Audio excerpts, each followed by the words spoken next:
పటాన్చెరు మండలంలోని క్యాసారం గ్రామంలో మహిళలు యువకులకు పార్టీ కండువాలు కప్పి వారిని పార్టీలోకి ఘనంగా ఆహ్వానించారు. ఈ కార్యక్రమంలో గోదావరి అంజనేరెడ్డి గారు పాల్గొని కొత్తగా చేరిన వారికి శుభాకాంక్షలు తెలిపారు.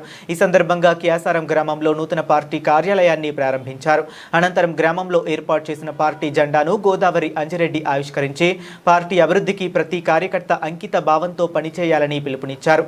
ఈ కార్యక్రమంలో బీజేపీ కిసాన్ మోర్చా అధ్యక్షులు రాజేందర్ రెడ్డి, రవీందర్, క్యాసారం గ్రామానికి చెందిన బీజేపీ సీనియర్ నాయకులు మాణిక్ రెడ్డి, సుధాకర్, నరసింహగౌడ్ తదితర నాయకులు, కార్యకర్తలు పాల్గొనడం జరిగింది.